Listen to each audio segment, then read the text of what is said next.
Hello, this is Tracy Kelly from Homeschooling is My Superpower, and I actually want to do a video just to update and also to give you a sneak peek into a couple of things.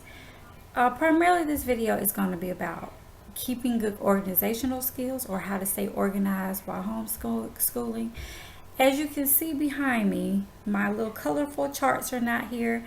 We are planning a move again. We've been trying to buy a house for like 2 years. We're right here at the end stage. I'm not celebrating too quickly because if anyone has ever been in the home buying process, you know that things can go wrong up to the very end. So I haven't even announced anything yet until we actually get the keys in hand, but that's why my walls are bare, because I'm preparing in the meantime. I'm still trying to box things up. But anyway, I wanted to talk about organizational skills. I wanted to also give you an update on where we are towards the end of the year, as far as this being our first year going traditional. And basically that's it. So let's get started. First of all, I'm excited because we are at the end of the year. This is April. We have until the end of May or June, and then we go on summer break. My oldest, who is in the 3rd grade, will be doing standardized testing this year. I have a kindergartner who will be going to the 1st grade, and of course I have a toddler who is 2 years old now. I actually wanted to do the CAT test, which is a California aptitude test. For some strange reason, they would not send materials to my state. I don't know why. But anyway, I found, or I settled, I won't say settled, I decided to get the PASS test, which is the PASS. It actually arrived in the mail, did priority mail, not too long ago, probably about a couple of weeks ago. I'm thinking about doing this in May. Reason being, we're moving and I know it's going to be kind of hectic for a while. So I'm probably going to just be reviewing for the test, and then we'll probably do it after we move in and everything gets settled down. They sent me all the books that I need and the Scantron sheet, which just brought back old memories from school. This test primarily teaches reading, math, and language arts. So there's no science or social studies with the 3rd grade PASS test. As I look through the test, he will be taking a sort of like a placement test.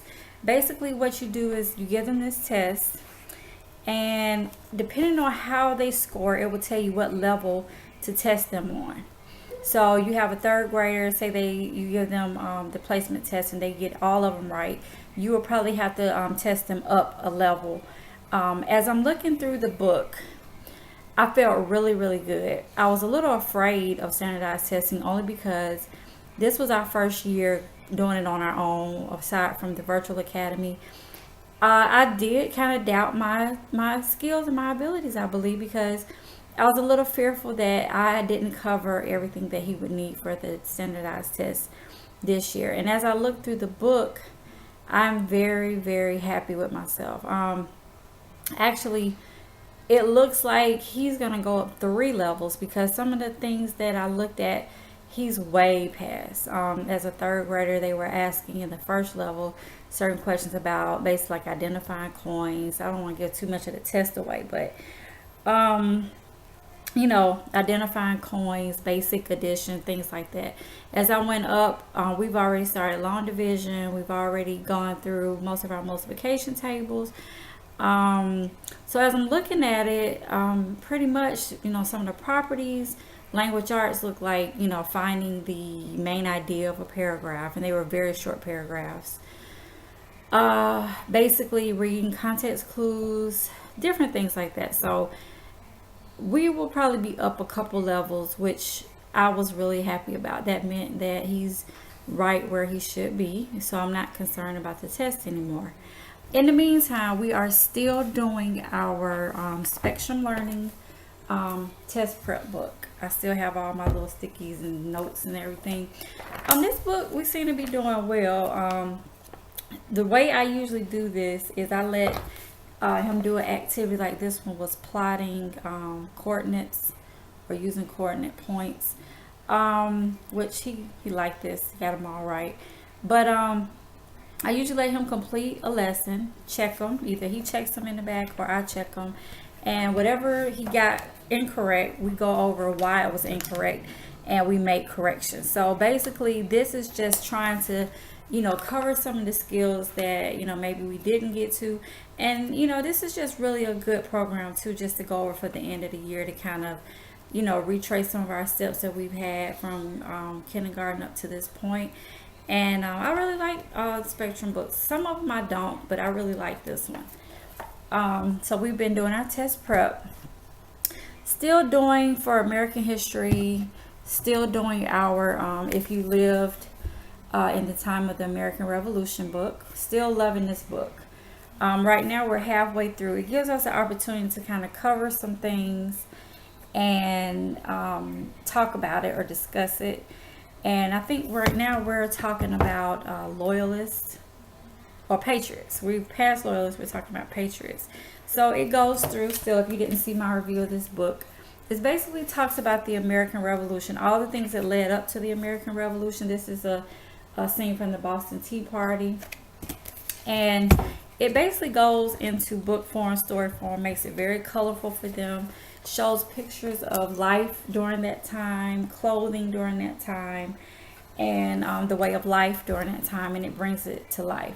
And another thing I love is at the end of the book, it details Americans or famous Americans, I'm going the wrong way, famous Americans, and it gives kind of some writing on those particular people for that time.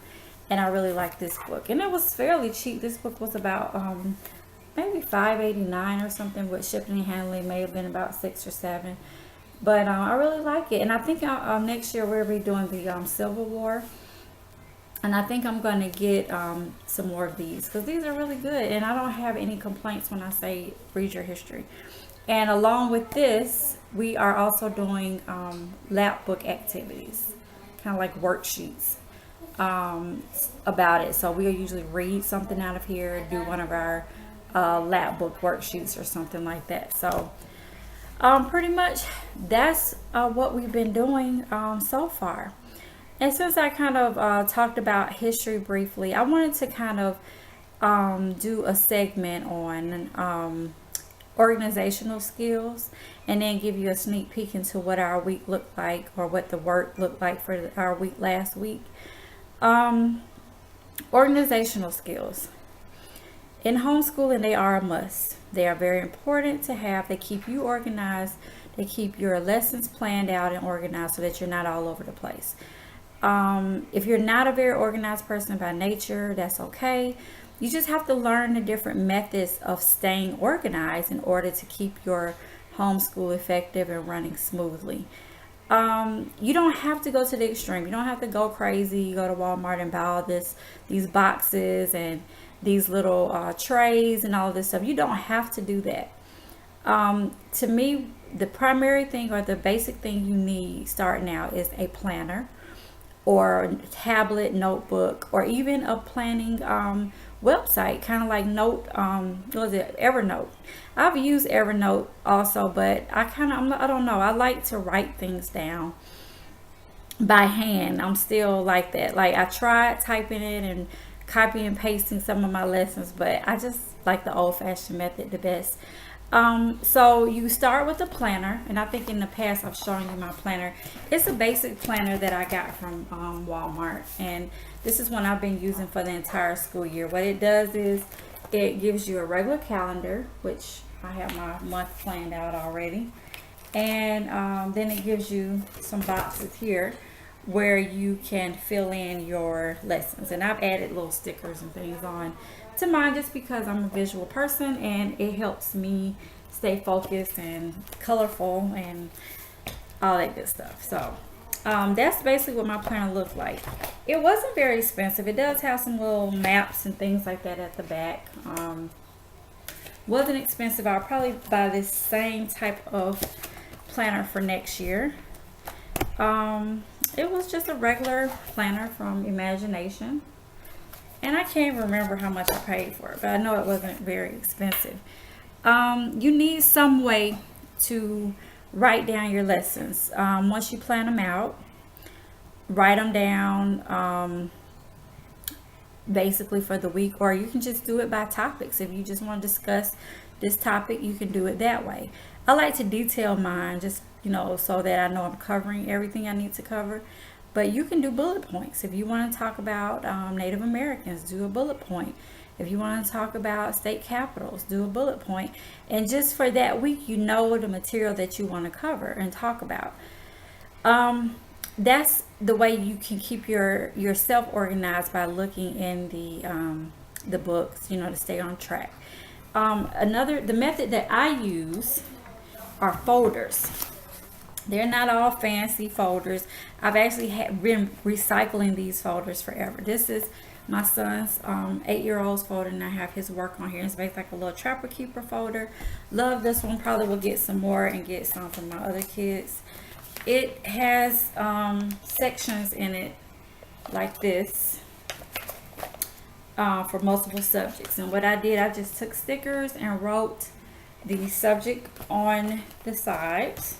It came with tabs too, like these, so you can write in the subjects, but some of them were missing, or I had to reuse the folder, so I took the other subjects off.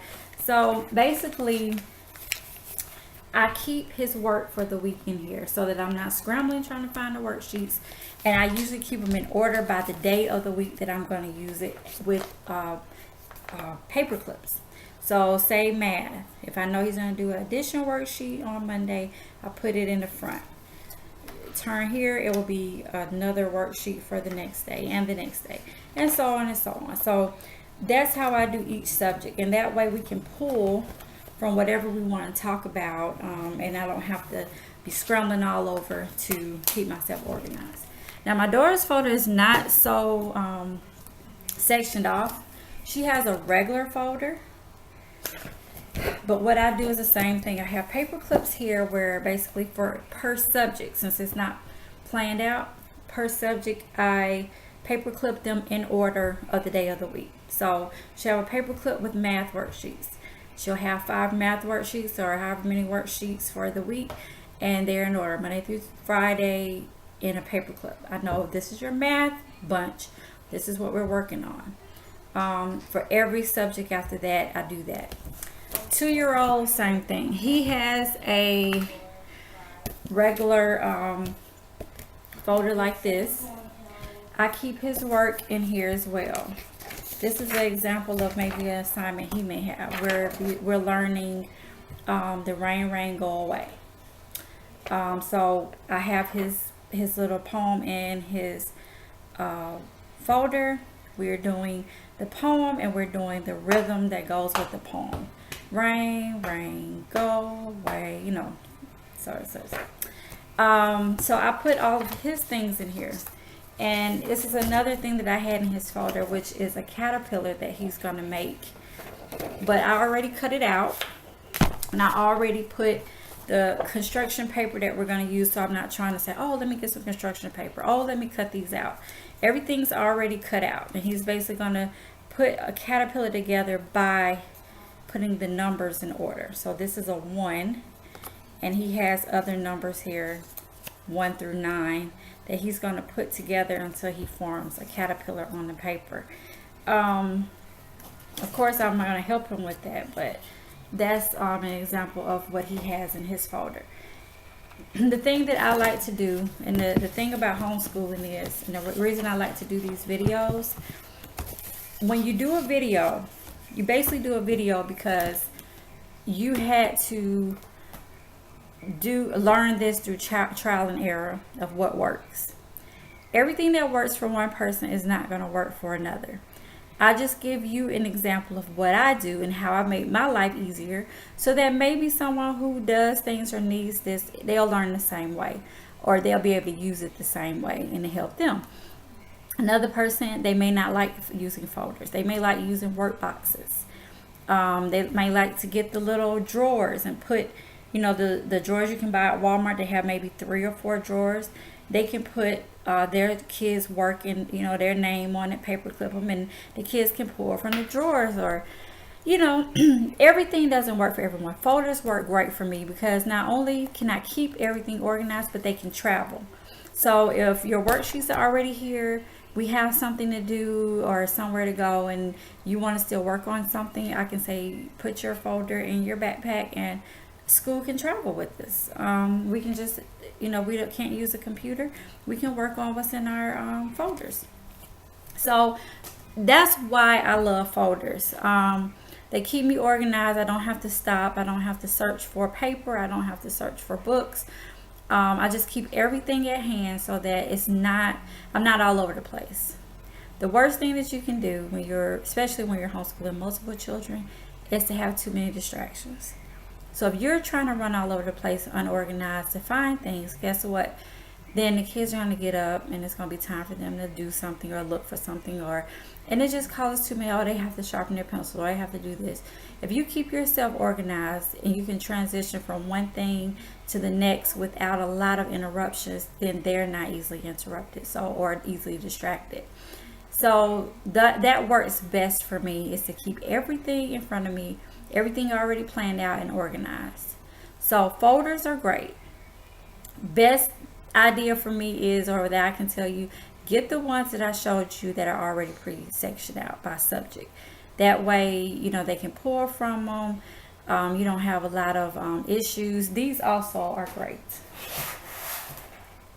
These also are good if you don't want to get the folders like I had. This is like, I use these for filing and things like that, but it's the same thing. They're tabbed by subject, and you can pull from them. You keep their worksheets or things in here if they want to reach in there and get them.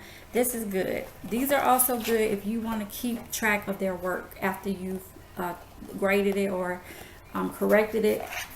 That's what I do with these. After I've graded, corrected, I did what I have to do, I put them in here so that if I need to pull something to kind of look over, let me see what they did, with this subject, or what improvements they need to make. I keep everything in here, and usually I discard it after the semester's over or whatever. But you can also, that's good for record keeping if you want to keep some samples of their work.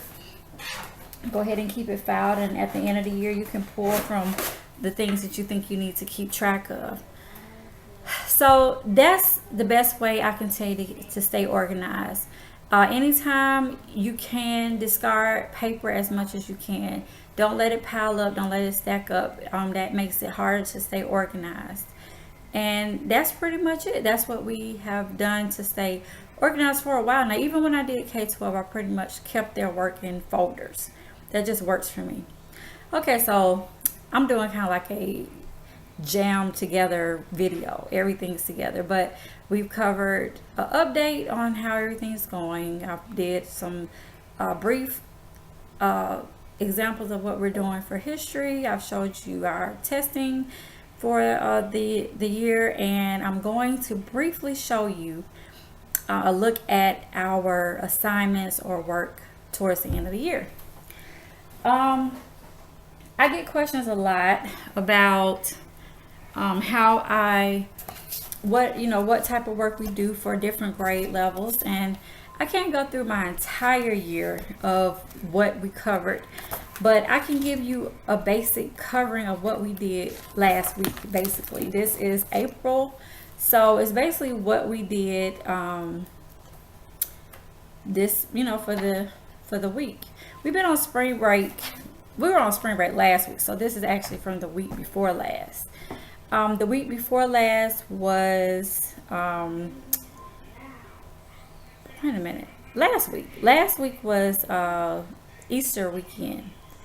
So for Bible this week, of course, we covered the resurrection, starting with the Palm Sunday, betrayal, arrest of Jesus, and then the death and resurrection. So that was what we did for Bible. So pretty much we read the story, talked about it.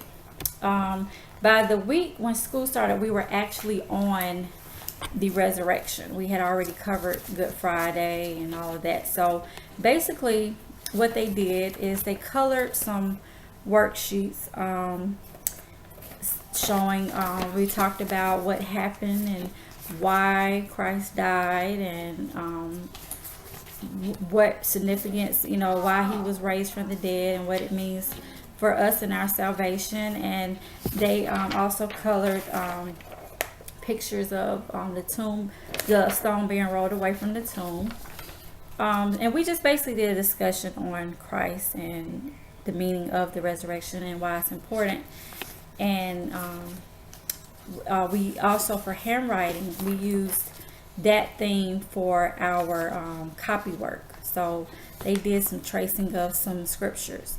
And we also did, after the resurrection, we were on, we did basic, my son did, he's doing cursive. So he did a cursive tracing of Philippians 4:6-7. That talks about, do not be anxious about anything, but in everything, by prayer and petition, with thanksgiving, present your requests to God, and the peace of God, which transcends all understanding, will guard your hearts and your minds in Christ Jesus. Philippians 4:6-7.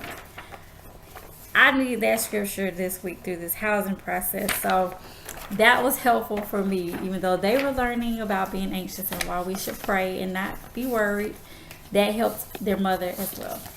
So he did the cursive scripture for Philippians 4. My daughter, who's in kindergarten, did the tracing of the print version. Same scripture, just different forms.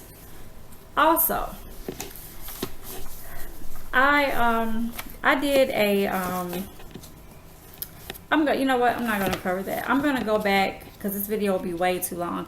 I'll cover that later. I'm gonna show you some of the fun things that I did for phonics lessons for her, helping her with her reading.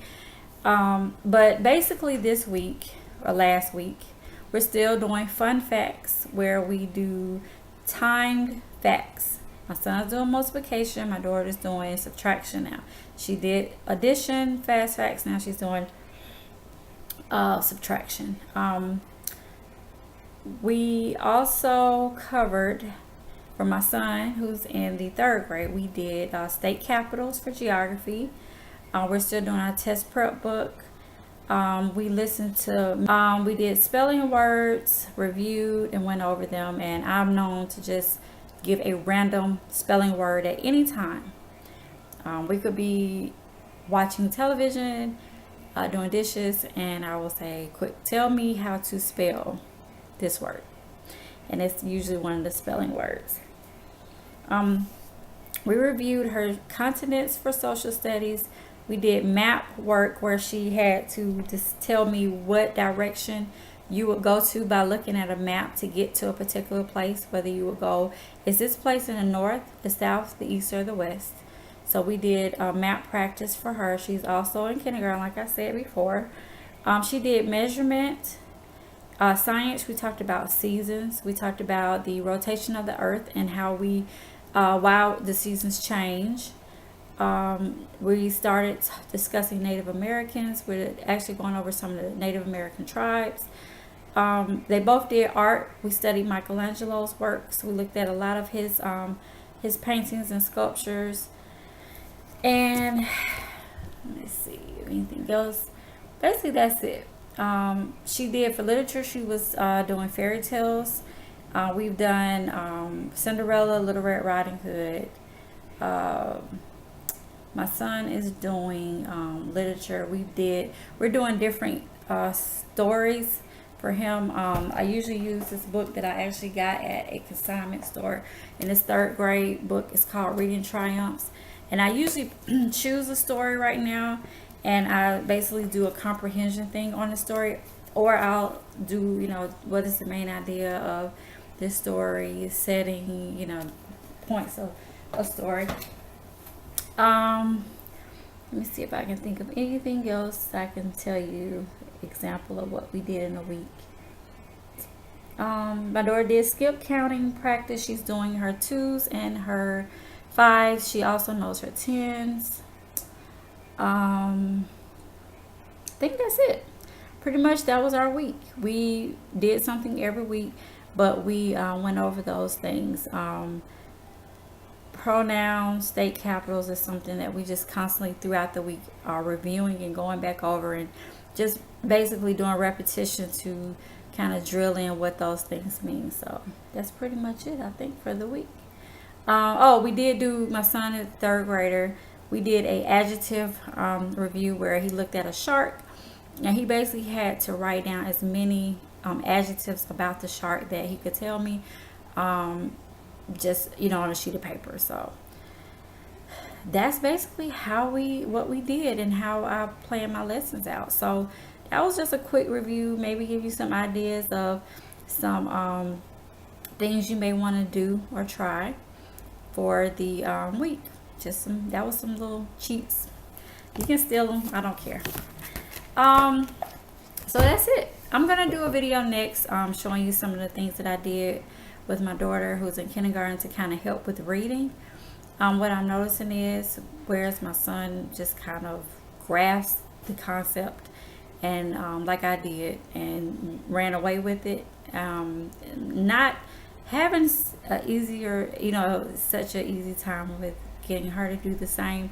So this summer we'll be working on reading a lot. Like, she's doing very well, but just getting it up to first grade level, and I'm always the type that likes to be a little bit ahead. So I'm trying to calm myself down from that and just let her grasp things as it comes. But we're definitely going to be working on that this summer, just kind of going over and reviewing, and we're not going to be working on pretty much anything else but that.